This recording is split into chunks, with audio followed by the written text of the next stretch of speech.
Hello everyone, welcome again to the Law of Torts class. Today's topic is types of defamation.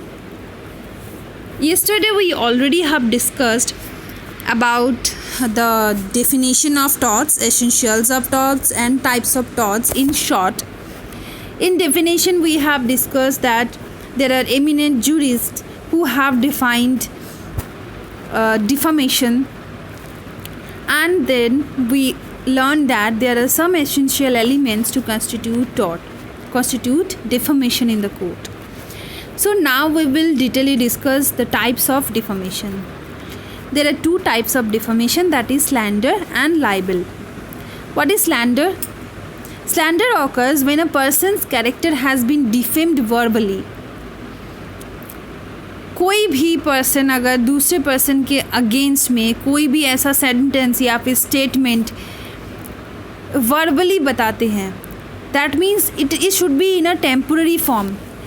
It may be any word, any gesture, that means body language से भी कोई किसी का slander कर सकते हैं. That means किसी का रेपुटेशन को हार्म कर सकते हैं. कोई भी साउंड लाइक सीटी मारना, बॉडी जेस्चर लाइक आँख मारना, या फिर मुंह कुछ फेशियल एक्सप्रेशंस इस तरीके से बनाना, या फिर ऐसा कोई भी बॉडी लैंग्वेज जिसके वजह से सामने वाले का रेपुटेशन डाउन होता है सोसाइटी के सामने, इस तरीके से कोई भी हरकत को स्लैंडर कह सकते हैं हम.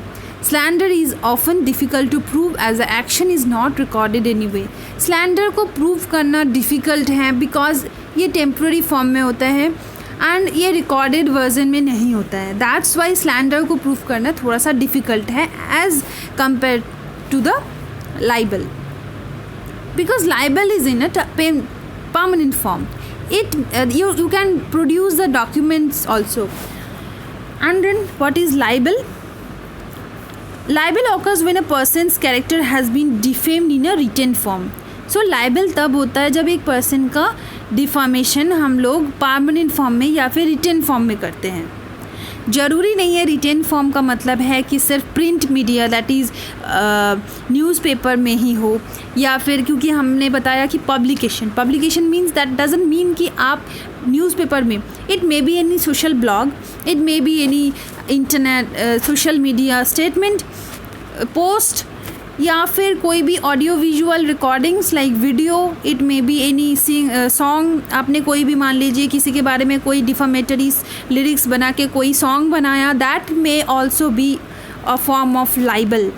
It may be any poetry which anything which is in recording, which is in public in written form. It libel also includes the sculptures also. It कोई भी अगर आपने मूर्ति बनाया इस तरीके से जो डिफामेटरी हो, या फिर आपने कोई भी एनिमेशन बनाया, कार्टून बना लिया, ठीक है, इस तरीके से कुछ भी चीज़ जो परमानेंट फॉर्म में हो एंड ऑडियो विजुअल हो, that is called libel. Over the past several years, there has been a significant increase in libel cases as a result of internet. अब क्या है कि पहले इतना ज़्यादा इंटरनेट फैसिलिटी नहीं था लोगों के पास, so it was little difficult to publish any defamatory statement. But nowadays it is very easy. You can spread मतलब सिली टू सिली चीज़ें भी हम लोग 2-3 मिनट के अंदर मिलियंस ऑफ लोगों के सामने लेके आ सकते हैं. Because there are YouTube, there are Facebook, there are so many social platforms are there. You can use Insta, Twitter, you can use any social media to spread over any news or any statement to the mass of public. So अब क्या होता है कि कुछ सालों से liable के cases बहुत ज़्यादा आ रहे हैं. So now we will discuss some points to distinguish between slander and libel, because sometimes it happens that there is a question appears in the question paper, what are the differentiation between slander or libel, or distinguish between slander or libel. कभी कभी क्या होता है कि directly इस तरह से question नहीं आता है, but you have to lengthify your answer, because when you write answer of 20 marks question or any 10 marks question, then you have to lengthify your answer. So you should have some details, you should have some detailed knowledge about these things. So I am going to discuss what is slander and libel. You have already known. But what are some differentiation points? First one is, it is a publication of a false and defamatory statement tending to injure the reputation of another person without any lawful justification of excuse. We have defined this, we have read this definition of defamation in the last class also, but here we see that कि libel क्या होता है? It is a publication in a written form. ये एक written form में publication होता है. And slander क्या होता है? It is a publication by spoken words या जेस्चर से. Okay, but we have already discussed here in this video also. Now the second point is, libel is written defamation addressed to eye as well as ear, and slander is spoken addressed to ear only. तो liable क्या होता है कि क्योंकि ये एक written form में है, so we can see also, हम देख भी सकते हैं और सुन भी सकते हैं अगर रिकॉर्डिंग में है तो, वॉइस रिकॉर्डिंग में अगर है तो. And slander is only address to the ear. बोलते हैं क्योंकि वो वर्बल है, so it is only address to the ear only, कान में सुनने के लिए. But there is a exception also. अगर मान लीजिए कि जो डिफामेटर है, who is committing the defamation, अगर वो डेफ एंड डम है, अगर वो बोल नहीं सकता है, सुन नहीं सकता है या फिर से बोल नहीं सकता है, then obviously he will use some gesture, he will use some sign language और body language. So then it is a, you know, it is an exception. It is an exception that it is addressed to the eye also. Third point is, libel is in the some permanent form, that is written or printed. Slander is in a transient form, spoken or gesture. ये भी हमने पहले discuss कर लिया कि third point, that libel should be in a written form or in a printed form. That is, if it is any animation or cartoon or any sculpture, then it will be obviously printed, or it will be in any other form that is permanent. But slander is transient, that is in a temporary form. Next, libel, the fourth differentiation is, libel is both civil and criminal offense, but slander is only civil wrong. मैंने last lecture में भी बोला था कि कुछ टॉर्टर्स act है जो criminal में भी आता है, क्रिमिनल ऑफेंस भी है, and they are also civil. Depends on the damage, depends on the intention of the person, depends how it affects, it is affecting any individual or to the public. ऐसे चीज़ों पे depend करके हम लोग देखते हैं कि कई ऐसे टॉर्टर्स एक्ट है which is criminal offence also. So liable एक ऐसा टॉर्टर्स एक्ट है जो कि हम क्रिमिनल ऑफेंस में भी स्टडी करते हैं. And slander is only civil wrong. In English law slander is no offence. English law में स्लैंडर कोई भी रॉन्गफुल एक्ट नहीं है, but in India it is both are wrongful, act. Both libel and slander is a wrongful act. Fifth point, slander may be uttered in the heat of moment and under sudden provocation, but libel is not so. Slander क्या होता है कि हम गुस्से में बहुत कुछ बोल जाते हैं, but we don't mean it actually.